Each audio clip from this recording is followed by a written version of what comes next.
Olá pessoal, estamos aqui mais uma vez. Vamos agora para a nossa segunda parte da aula Industrialização, Imperialismo e Resistência. Na aula anterior nós pudemos discutir, compreender um pouquinho o processo do desenvolvimento industrial lá do século XVIII, século XIX, né? E também a consolidação do capitalismo.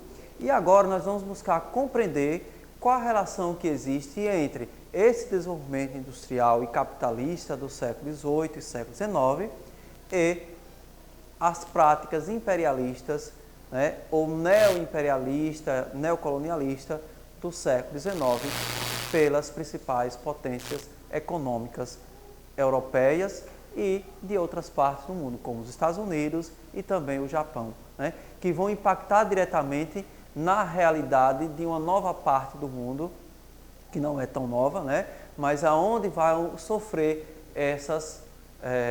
as consequências dessas práticas imperialistas, como a África e a Ásia, ok? Então vamos lá, nós vamos poder perceber, né? Vamos entender aqui um pouquinho do que nós estamos falando, né? Imperialismo e resistência. Primeiro, esse é um conceito novo de imperialismo, né? Ou neocolonialismo, como também pode ser chamado. Então, o neoimperialismo, o neocolonialismo, né, eles são novos conceitos que passam a ser construídos a partir do século XIX. Mas nós vamos encontrar algumas coisas semelhantes ao que nós já vimos, né? Quando o assunto é imperialismo, aspectos devem ser sempre analisados em conjunto, né? Os principais são nacionalismo, ou seja, nacionalismo, defesa de interesses de nação, ou seja, os países, as nações vão passar o que? A defender os seus interesses, em especial. Vai gerar principalmente o que? Uma grande concorrência entre esses países, entre essas nações. Neocolonialismo, neo quer dizer novo, colonialismo de colonizar, ou seja, um novo modelo de colonização, né? Diferentemente daquele modelo de colonização tradicional que nós já discutimos e já conhecemos lá do século XVI, século XVII, século XVIII, né? Principalmente, né, que se desenvolveu aqui na América. Então, o neocolonialismo é a junção entre o capitalismo financeiro, nós acabamos de discutir na aula anterior, e o capitalismo industrial. Qual a relação que existe entre o capitalismo financeiro e o capitalismo industrial junto ao neocolonialismo do século XIX, né? Esses aspectos resumem o panorama político, ou seja, vai influenciar também na política mundial, na economia mundial e também nos valores culturais mundial. Vai influenciar, né, em algumas realidades, né, de um período que vai desde a década de 1870 até o ano de 1914, ano em que teve início a Primeira Guerra Mundial. Ou seja, esses fatores aqui, eles serão fatores, inclusive, determinantes para o desenvolvimento da Primeira Guerra Mundial, né? Ou seja, esse nacionalismo, esse neocolonialismo, a concorrência, né, e o desenvolvimento do capitalismo financeiro, do capitalismo industrial entre essas nações, que vão buscar cada vez mais o quê? Novos mercados, vão buscar expandir as suas fronteiras, né, de controle, de domínio, vão determinar, né, as mudanças, as transformações políticas, econômicas e também socioculturais no final do século XIX e início do século XX, que vai culminar como principal consequência um grande conflito entre esses países, entre essas nações, que é justamente a Primeira Guerra Mundial, né? Então temos aqui a construção deste cenário, ok? Então tudo por trás, né, de um grande fato, de um grande acontecimento, existe uma série de fatores e motivos para isso. Então, o termo imperialismo sugere o que, obviamente, era de impérios, mas não são impérios coloniais como aqueles do século XVII, século XVIII, XVI, XVII, XVIII, como já falei. Em grande parte trata-se, né, disso mesmo, mas no entanto, né, são modelos de impérios diferentes. Por quê? Aquele modelo de impérios coloniais do século XVI, do século XVII, estava voltado principalmente para o controle de território, da exploração das riquezas naturais, do monopólio. E aqui, necessariamente, esse imperialismo vai ser o quê? De nações, né? De nações imperialistas explorando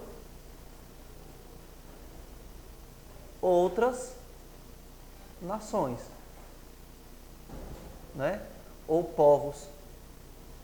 Diz, professor, mas os europeus, os portugueses, os espanhóis já fizeram isso na América? Sim, fizeram, mas aqui na América, na época, não existiam nações propriamente dita. Nós estamos falando de nações modernas, contemporâneas, né? E até mesmo, né, de povos, como nós vamos ver o caso da África e da Ásia. Conceitualmente falando, o imperialismo do século XIX constitui um tipo de política expansionista, né, das principais nações europeias, que tinha por objetivo, qual objetivo? A busca de mercado consumidor, né, de mão de obra barata e de matéria-primas para o desenvolvimento das suas indústrias, certo? Então, diferentemente, né, daquele do século XVI, do século XVII, o imperialismo do século XIX e do século XX está voltado justamente para o mercado consumidor. Ele tem esse caráter capitalista, né? Então vai provocar essa grande corrida por esses mercados. Por quê? Esses países, essas nações, né, imperialistas, principalmente da Europa, todas elas estão desenvolvidas tecnologicamente, desenvolvidas capitalistamente, capitalismo desenvolvido, né, com indústria desenvolvida, porém, precisa buscar o quê? Quem consuma, né? Quem que vai consumir isso? Quem não produz, né? Esses recursos, essas mercadorias. Não é necessariamente porque os povos que viviam em outros continentes, né, como na África e na Ásia, eles precisassem disso. Não, de forma alguma. Então, essa política expansionista praticamente vai obrigar, né, a esses povos, a essas nações, principalmente da África e da Ásia, a consumir esses produtos, né? Eles vão criar uma ideologia, né, essa ideologia desenvolvimentista dentro dessas continentes, ok? Vamos lá, seguindo em frente. Então, vamos fazer um quadro comparativo. A gente sempre vem falando, né, do imperialismo do século XVI, século XVII e do neocolonialismo do século XIX e XX. Vamos fazer esse comparativo para ficar mais nítido em nossas mentes. O colonialismo, né, do século XVI e do século XVII, né, que se desenvolveu principalmente aqui, olha, América, certo? Aí nós temos a América Espanhola, a América Portuguesa, né, a América Inglesa, que nós já estudamos, e o neocolonialismo, né, na Idade Contemporânea, século XIX e século XX, que vai se dar principalmente na África, qual o palco, o cenário, África e na Ásia, né? Então, observe que existe aqui já uma grande diferença. A economia, o capitalismo comercial e mercantil, ou seja, o mercantilismo, o controle das colônias, o uso de mão de obra escrava, né? A produção está voltada para matérias-primas essenciais, como a monocultura da cana-de-açúcar, do algodão, do café e tantos outros, né? O capitalismo industrial financeiro. Então, né, aqui nós temos o quê? Um novo sistema econômico, né? Aqui temos o mercantilismo, aqui nós temos o capitalismo comercial e financeiro. Então, o controle do capital, né? O capital dinheiro. Aqui o mercantilismo, o controle das colônias, né? Das colônias, dos territórios, essencialmente. Qual o tipo de política? Qual era o modelo de Estado que existia? No colonialismo do século XVI, XVII, nós temos o quê? Os Estados absolutistas. Temos o quê? A figura do rei, do monarca. Né? E aqui nós temos o quê? O Estado burguês liberal. Né? São governos liberais. Em sua maioria, muitos deles são o quê? São democracias. Democracias liberais, certo? Não existe mais o absolutismo, né? Qual era o objetivo? Extração de minérios e frutos tropicais. Quais são a extração do minério? Principalmente ouro e prata. Né? Frutos tropicais, como nós já vimos, né? A extração, o extrativismo tal, né? Daquilo que se encontrava, se produzia, né? De especiarias, entre outros. Né? Aqui, existe a extração de minérios, sim, mas não são minérios voltados, não é de grande preocupação apenas a extração do ouro e da prata. Né? Existem outros tipos de minério, outros recursos, como por exemplo o carvão mineral, o petróleo, o ferro, né? E o aço, que é um derivado do ferro. Né? Então, e também porque esses recursos aqui serão empregados diretamente onde? Na indústria. Por isso a preocupação desses recursos. Né? E também a busca de mão de obra barata. Porque essas novas áreas, para explorar esses recursos, necessitam o quê? De mão de obra. É mão de obra escrava? Não. Né? É mão de obra o quê? Assalariada, né? Porém extremamente barata, né? Diferentemente da mão de obra utilizada aqui no colonialismo, que se utilizava o quê? O escravismo, certo? A justificativa, qual era a ideologia que sustentava tudo isso? A fé cristã, o cristianismo, né? Tanto justificava o poder do rei, o rei governava o quê? Em nome de Deus, né? E aqui, né, para dominar os povos que encontravam, né, utilizavam o quê? A catequese. Se não a catequese, utilizavam-se o quê? Propriamente da violência, né? Aí nós temos o exemplo do Brasil e de outras regiões da América, que se utilizou principalmente os jesuítas, né, que vieram com o objetivo de civilizar, né, de educar, de conquistar almas e assim por diante. Já no neocolonialismo vai se utilizar a ideia da superioridade racial, né? Dizer que o branco, né, o europeu civilizado, né, precisa levar o quê? A civilização para esses povos. Ah, professor, mas isso também já dizia lá, sim, dizia, mas primeiro baseado o quê? No caráter religioso. E aqui necessariamente não existe o caráter religioso, né? E o que existe é o quê? É o caráter científico. Dizer o quê? Ah, como eu conheço, nós conhecemos de tecnologia, de ciências modernas, nós somos superiores aos demais, certo? O foco geográfico, ou seja, onde ocorreu, principalmente o quê? O colonialismo do século XVI, XVII, ocorreu na América. E o neocolonialismo se voltou para a Ásia e para a África, ok? Então, vocês capturem essas ideias aí, tentem compreender, né, a diferença entre o colonialismo e o neocolonialismo, ok? Então, vamos lá. Feito esse quadro comparativo, nós podemos agora seguir para as próximas ideias. Quais são as próximas ideias? Então, visto que as nações europeias, grandes nações europeias, né, como a Inglaterra, a França, né, a Bélgica, a Alemanha, né, e outros países, né, e até mesmo o Japão, né, na Ásia, os Estados Unidos, que também vai se voltar para interesses em territórios da Ásia e também da África, eles vão, né, já que são países e nações extremamente desenvolvidas para a época, eles vão buscar conquistar essas novas regiões, né? Então, para isso eles fizeram o quê? O neocolonialismo, uma forma de partilhar o mundo. Vamos dividir, vamos fazer uma divisão, né? Não só da África, como também da Ásia. Olha só, aqui nós temos essas charges, uma representação.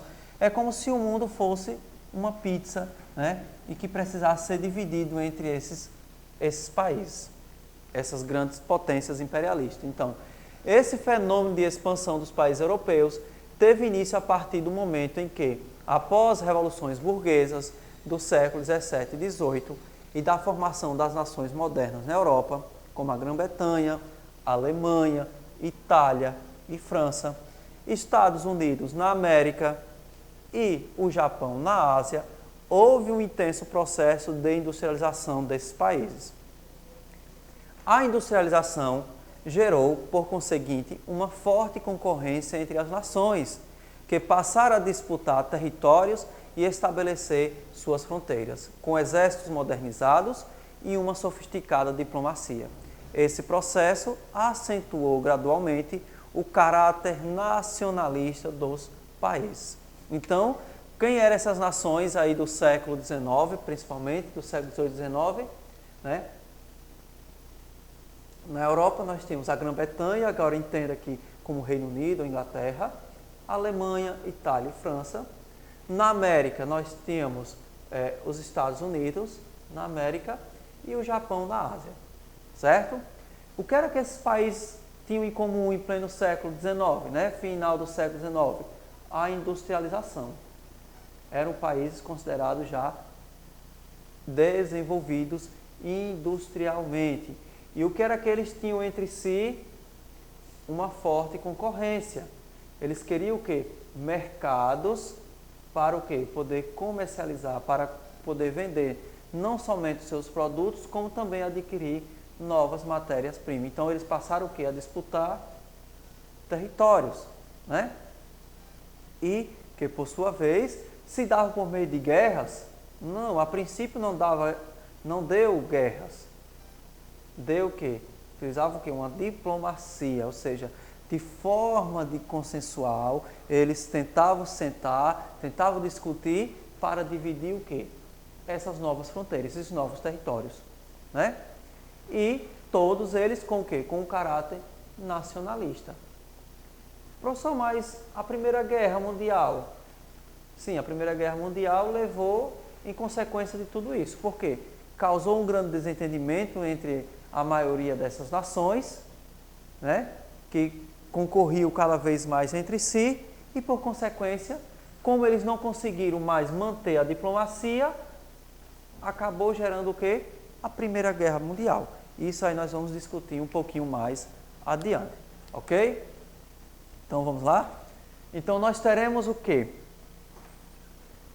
As teorias racistas, né, ou as teorias cientificistas para justificar esse processo de dominação, né? Se o colonialismo lá do século XVII, século XVI, utilizou a fé e a religião para justificar, né, esse processo de dominação, essas teorias do século XIX vai estar embasada no cientificismo, vai estar embasado, né, em princípios científicos para determinar esse processo de dominação.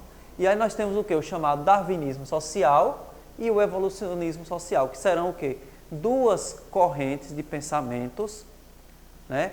Ou também chamado de teorias racistas, né? Para justificar o processo de dominação. A principal hipótese para a legitimação do domínio imperialista europeu sobre a África e a Ásia foi a utilização ideológica de teorias raciais europeias provenientes do século XIX. As que mais se destacaram foram o evolucionismo social e o darwinismo social. Aí vamos lá. Um dos discursos ideológicos que legitimaria o processo de domínio e exploração dos europeus sobre os asiáticos e africanos seria o evolucionismo social. Aí, professor, mas o que é o evolucionismo social? O evolucionismo social defendia que os europeus, ou essas nações imperialistas europeias, se consideravam mais desenvolvidas, mais evoluídas socialmente do que os povos, né, africanos e asiáticos. E desta maneira, eles precisariam levar esse desenvolvimento, né, essa evolução social, essa evolução científica, essa evolução tecnológica para essas partes do mundo, a África e a Ásia. Então, essa vai ser a justificativa utilizada. Então, a teoria classificava as sociedades em 3 etapas evolutivas. Né? Ou seja, para os evolucionistas sociais, defendia que as sociedades no mundo estavam divididas em 3 fases: bárbaras, primitivas e civilizadas. Os europeus se consideravam quem? Civilizados. Né? Os europeus se consideravam civilizados, integrantes da 3ª etapa. E classificavam os asiáticos como primitivos, né? Os asiáticos como primitivos e os africanos como bárbaros. Portanto, restaria ao colonizador europeu a chamada missão civilizadora. Olha só que missão civilizadora. Ou seja, dizer que vai levar a civilização com o objetivo, né, com o discurso ideológico para justificar esse processo de dominação. Né? Claro, esse processo de dominação não vai se dar de forma pacífica, pessoal. Vamos encontrar, sim, o quê? Resistência, porque os europeus vão invadir territórios, vão invadir cultura, modelos tradicionais, né, desses povos que viviam, que estavam lá, né, organizados dentro da África, dentro da Ásia, em seus modelos tradicionais, diferentemente da cultura europeia. E vão passar a sofrer, né, por meio da prática, da violência, da imposição, né, dessas ideologias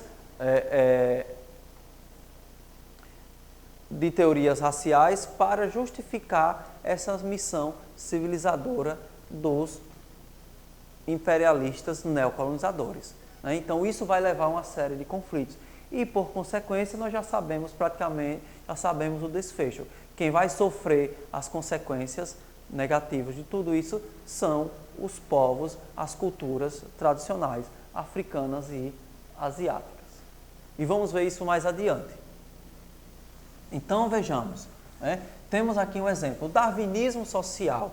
O darwinismo social foi utilizado, né, derivado da teoria de Charles Darwin. Nós já vimos que Charles Darwin desenvolveu sua teoria dizendo que as espécies de seres vivos, elas passam por um processo de evolução, né, de desenvolvimento, de adaptação ao meio e assim vão se desenvolvendo, ok? E esses defensores do darwinismo social passaram a discutir a ideia de que esse mesmo princípio da teoria de Darwin poderia ser aplicado também nas sociedades humanas. Né? Então, caracterizou-se como outra teoria que legitimou o discurso ideológico europeu. Observe aqui, olha, europeu, né? O eurocentrismo, né? Para dominar outros continentes. Que outros continentes? Principalmente aqui a África e a Ásia. Lembre-se que nós estamos falando do século XIX, certo? O darwinismo social compactuava com a ideia de que a teoria da evolução das espécies de Darwin poderia ser aplicada à sociedade, né? Só, gente, que a teoria de Darwin não tem nada a ver com essa ideia que eles passaram a defender a partir de então, né? Darwin, né, não compactuava de maneira alguma com a ideia, lembrando que Darwin foi contemporâneo aí do século XIX, né? Mas a teoria de Darwin não tinha nada a ver. A teoria de Darwin se trata o quê? Sobre a evolução das espécies, dos seres vivos, e não da evolução do desenvolvimento cultural e social, né? Então, tal teoria difundia o propósito de que a luta pela vida somente as nações e as raças mais fortes, olha, somente as nações e as raças mais fortes. Quem seriam essas nações e raças mais fortes? Coloca aqui entre aspas, né? Seriam capazes de sobreviver. Então, eles justificavam essa ideia de que era necessário que para esses povos africanos e asiáticos poderem também crescer, se desenvolver, né? Se evoluírem, saírem daqueles estágios anteriores, saírem da barbárie, saírem do estágio primitivo e ganhar a civilização, a civilidade, seria necessário que essas nações interferissem em seu processo, né, em seu modelo de organização. E aqui nós temos uma charge publicada, né, no jornal francês Le Petit, de 1911, onde mostra, né, a França levará ao Marrocos a civilização, a riqueza e a paz. Né? Então aqui essa mulher representa quem? A França, né? Representando o quê? A civilização. Então, vê-se a França em forma de uma mulher grande e poderosa distribuindo ouro, né? Distribuindo ouro, que simboliza o quê? Riqueza, civilização aos marroquinos. Então, observe que os marroquinos, né, que foi uma região da África dominada pelo imperialismo francês no século XIX, século XX, eles vivem o quê? Uma experiência, uma cultura totalmente diferente da cultura francesa, da cultura europeia. Né? Porém, os europeus justificavam, por meio do darwinismo social, né? Por meio dessas teorias racistas, justamente a ideia de superioridade, a ideologia de que poderia levar a essa civilização. Entenda essa civilização, gente, entre aspas, né? Porque o conceito de civilização ele é relativo, né? Vai depender de sociedade, de cultura, de épocas, né? Porque cada cultura, cada sociedade segue um modelo próprio. E não existe aquela ideia de cultura, né, superior ou de raça superior a outra.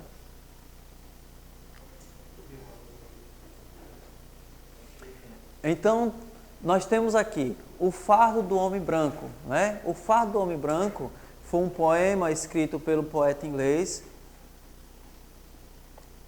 Rudyard Kipling. Né? A pronúncia não está das melhores, mas é mais ou menos isso. Né?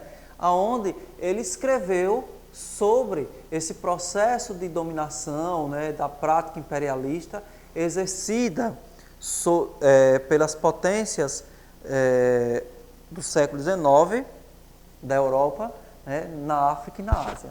E aí ele diz, o fardo do homem branco. Toma o fardo do homem branco, as guerras selvagens da paz. Enche o estômago da fome e faz com que cesse a doença. E quando estiver mais próximo, nessa busca em favor de outrem, ver como a indolência e a loucura pagã arruinam suas esperanças. Ou seja, o que seria o fardo do homem branco? Né? O fardo do homem branco seria a responsabilidade, né? Olha aqui representado pela charge, né? O inglês, o britânico, né? Aqui nós temos o francês, né? Carregando nas costas os fardos. Quem são os fardos? As culturas, né? Africanas, os povos asiáticos. Então, eles acreditavam, né, conduzindo esses indivíduos morro acima, né, passando pelas pedras da ignorância, né, levando em busca da civilização lá no topo. Então, essa é uma representação figurada do que seria o fardo do homem branco, quando, na verdade, esse fardo nunca existiu. Né? O homem branco, né, o europeu, se utilizou justamente desse discurso, né, de levar esses povos à civilização como uma forma de impor a cultura, né, impor o seu modelo de sociedade, né, inclusive até mesmo dizimando com culturas e povos tradicionais que existiam. Né? Então, as guerras selvagens, o que seriam essas guerras selvagens? da paz. Então significa dizer que justificava que a guerra, justificava que matar, né, até se necessário fosse, assim como ocorreu, era uma guerra de paz. Né? A guerra selvagem o quê? Porque era contra os povos não civilizados, contra os povos que não tinham conhecimento, né, da tecnologia, da ciência e do saber. Fazer cessar a doença, ou seja, a doença do quê? Não somente a doença física, como a doença da ignorância, né?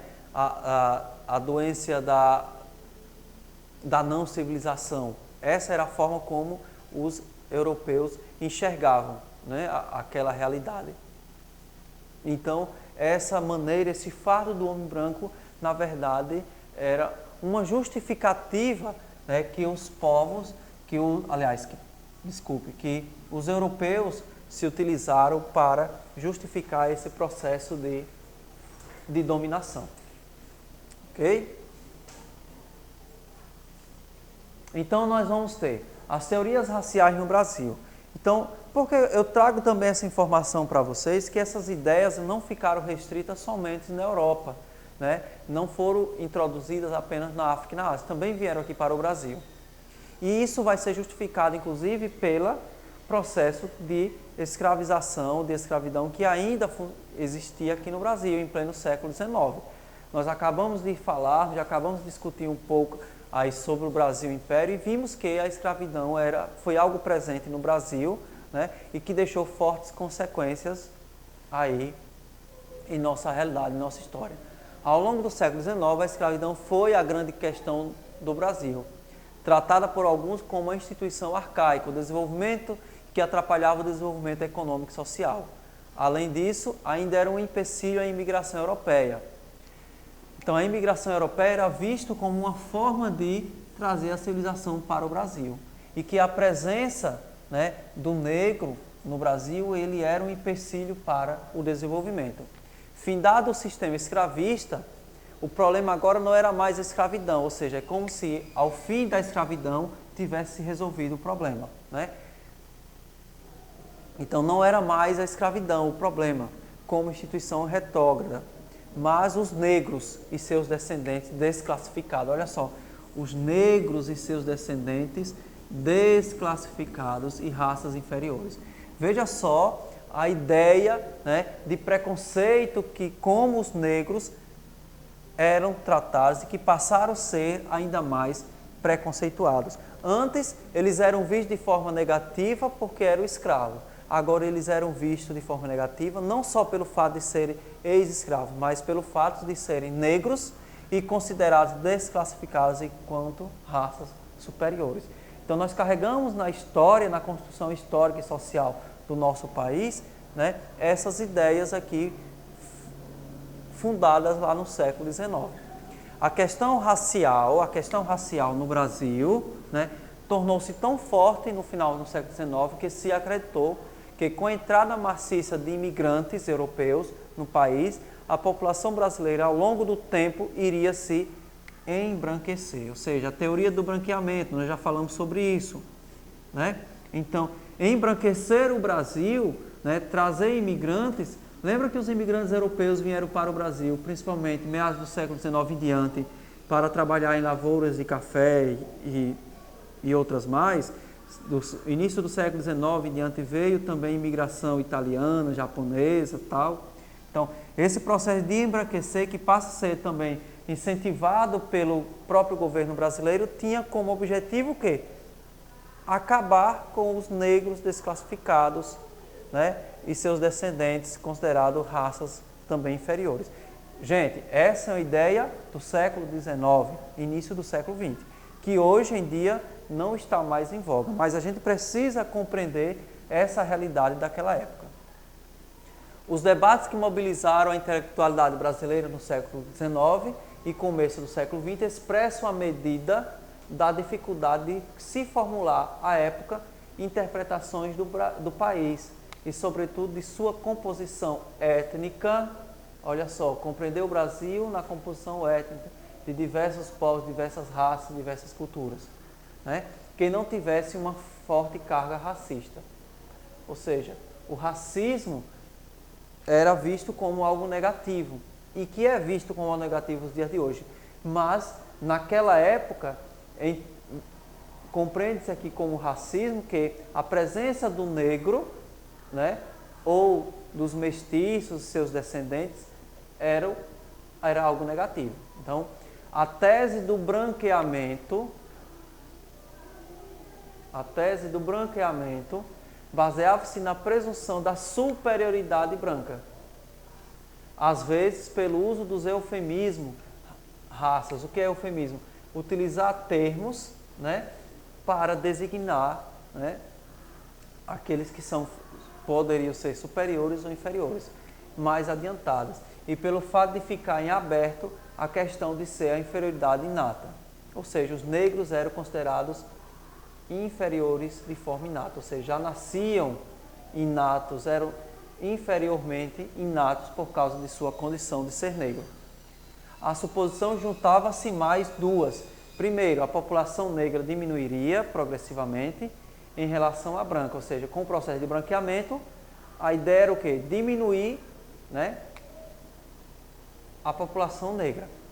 E segundo, a miscigenação, ou seja, a miscigenação, a mistura de raças, produziria naturalmente uma população mais clara.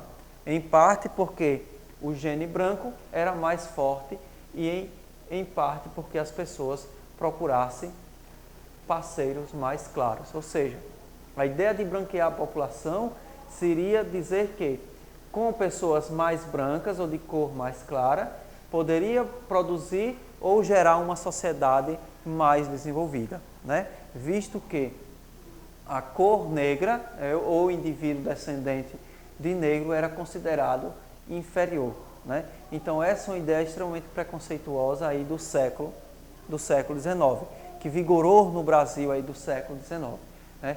Que hoje em dia isso não é mais cabível, não é mais aceito, mas esta era uma realidade da época. Ok? Então, pessoal, essas ideias, elas vão se firmar, né, não somente na África e na Ásia, como também chegam ao Brasil. Nós vamos tratar nas próximas aulas sobre o processo de partilha da África e da Ásia, certo? Então, mas por hoje nós encerramos por aqui. Eu deixo para vocês, nós estamos trabalhando nessa quarta unidade, o capítulo 13. Vocês deem uma lida aí no capítulo 13, que já vai adiantar as nossas discussões. E sobre o que nós trabalhamos hoje, vocês façam essas 3 questões iniciais, né? Questão 1, questão 2 e questão 3. Né? Capítulo 13, entre as páginas 250 e 272. Tá legal? Então, até o nosso próximo encontro, até a nossa próxima aula.